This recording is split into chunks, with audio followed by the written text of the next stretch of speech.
Ya, lalu bagaimana respon Ganjar Pranowo setelah MK menolak seluruh gugatannya? Apa yang akan dilakukan Ganjar selanjutnya? Nah, berikut wawancara jurnalis Metro TV, Jose Nicole dan Alan Indra dengan Ganjar Pranowo.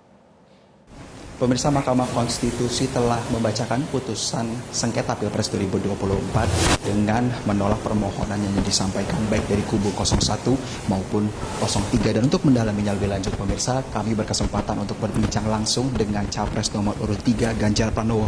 Mas Ganjar, terima kasih sudah meluangkan waktu untuk pemirsa Metro TV. Silakan duduk, Mas Ganjar. Mas, Anda terlihat cukup semangat pasca putusan MK ini. Bagaimana tanggapan Anda berkaitan dengan putusan MK, Mas Ganjar? Ya, ada banyak kemajuan. Yang pertama, saya apresiasi sama hakim ya, hakim MK, karena di awal memproses persidangan ini.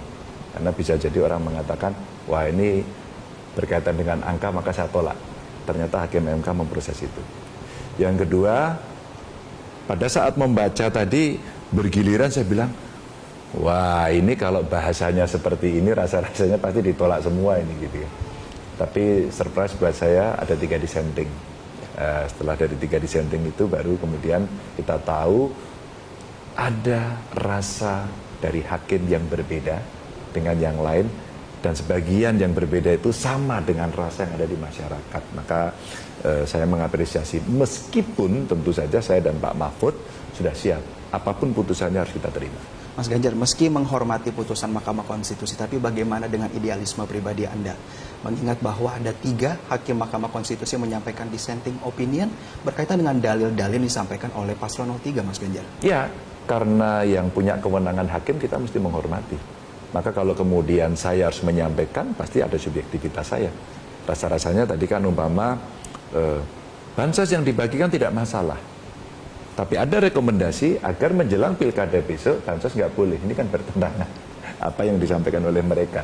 Itulah yang rasa-rasanya mungkin ada perdebatan yang cukup panjang pada saat musyawarah pengambilan keputusan. Memang surprise saya, karena yang membaca awal seperti saya ceritakan tadi sama, tapi tiba-tiba di akhir ada 3 yang berbeda, rasanya oh iya, yang membaca tadi berarti tidak setuju dengan yang dia baca, sehingga dia punya pendapat lain. Bahkan Pak Arief tadi dengan 57 halaman mereka menyampaikan gugatan diterima, meskipun 1 gitu ya. Meskipun 1 gitu. Tapi hanya dia saja yang menyampaikan itu. Maka kalau kita bicara idealisme dan lain sebagainya, ya rasa-rasanya hakim MK memang mesti dipenuhi kebutuhannya. 1, kebutuhan waktu, ya, sehingga saksi lebih banyak. 2, kemudian bisa menampilkan jauh lebih banyak lagi para saksi. Dan memang kita berharap saksi ini tidak takut. Nah, kemarin banyak yang takut saksinya gitu. Mas Ganjar, terakhir, Anda tadi di Mahkamah Konstitusi menyampaikan saya dan Pak Mahfud tinggal hari ini saja akhir dari sebuah perjalanan, Mas Ganjar. Tapi di sisi lain masih ada puluhan juta orang yang tetap memilih Anda. Pertanyaan selanjutnya adalah, apa langkah politik dari Ganjar Pranowo pasca Pilpres 2024 ini? Kenapa saya bilang akhir? Karena saya hanya punya 2 kesempatan untuk men-challenge. Yang pertama adalah ke penyelenggara pemilu, ke Bawaslu, ke KPU, dan sudah dilakukan. Yang kedua, kalau itu sudah selesai, nggak ada keputusan yang bisa memperbaiki situasi, maka tinggal hakim yang kita minta, karena keadilan ada di sana. Itulah yang saya katakan, ini hari terakhir.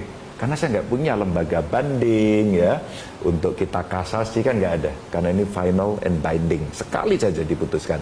Maka itu suka tidak suka mesti diterima.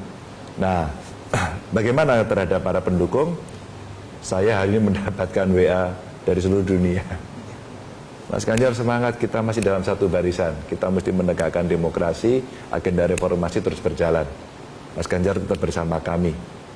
Kami ingin bertemu. Tadi sudah ada yang bilang dari Jakarta, Bandung, Mas, boleh dong kami mau main ke Jogja. Dia tahu kalau saya mau ke Jogja gitu kan. Padahal saya berikutnya di Jakarta lagi besok, saya bilang gitu. Enggak, kami mau diskusi. Nah, orang-orang peduli yang sejak dari awal mereka memegang nilai dan prinsip itu tidak goyah. Mereka menyampaikan, kita masih punya satu PR, melakukan edukasi kepada publik. Artinya seorang Ganjar Pranowo akan tetap berada di panggung politik Indonesia, Mas Ganjar? As human, sebagai manusia itu orang bisa mati hanya sekali. Tapi makhluk politik kayak saya akan mati berkali-kali. Tapi kita akan bekerja terus untuk masyarakat, karena PR kita berat. Ingat, dolar makin tinggi, rupiah makin jatuh. Iran sama Israel ada perang yang membuat harga minyak bisa melompat gitu kan. Sementara perang lain yang masih juga berjalan, maka mari kita hitung impact ekonominya kepada rakyat Indonesia seperti apa. Itu yang mesti kita jaga.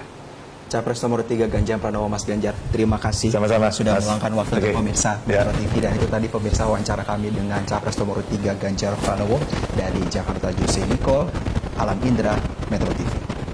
Jelajahi cara baru mendapatkan informasi. Download Metro TV Extend sekarang.